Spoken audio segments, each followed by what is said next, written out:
Michael, you once told me that you could encourage consumer behaviour to change by raising and lowering different parts of the purchase.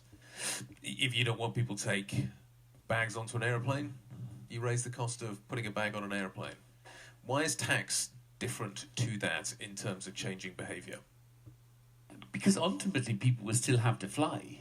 You're not going to tax flying out of existence, although some governments are going to have a bloody good go at it in the next year. What if there's a train option?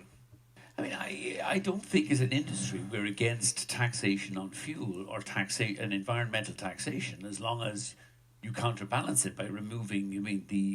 We're paying as an industry in Europe $5 billion in environmental taxes at the moment, and yet there's still this myth out there that the airlines don't pay environmental tax or fuel taxes.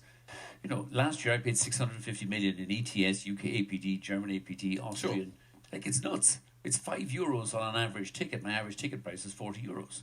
So, by all means, let's have a sensible debate if there's going to be taxation, but let's have one rate of taxation, not 15 different rates of taxation. But if there's an alternative way of getting from A to B, if there is a train that I can take from A to B, or I can take a plane from A to B, shouldn't the tax on the plane be higher than on the train?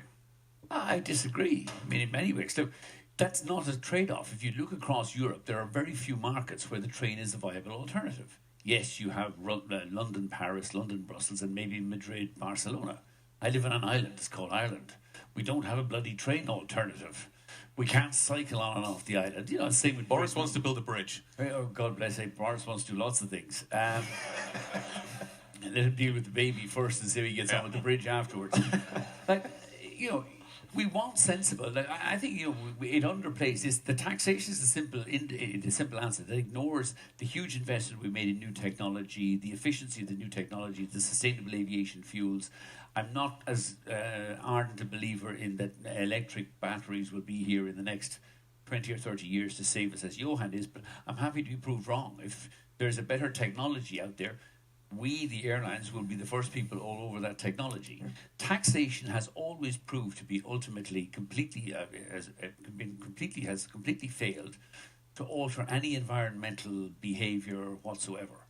All it is a tax grab. It gives the governments the opportunity to say, right, we can rip more money off the airlines, or ultimately off the consumer, using the guise of aviation. We have electric trains, and yet nobody kind of counterbalances. Well, how's the electricity being produced? You're burning coal in Germany and everything else. Trains are I think it's a fairly easy argument to make that they are more sustainable. It is a reasonably easy argument, and and then you have motor transport. Like aviation across Europe accounts for less than 3% of our CO2 emissions. It is a fundamentally efficient way of travel. It is also a way of travel that pays huge $5 billion a year in environmental taxes, and that should be recognised.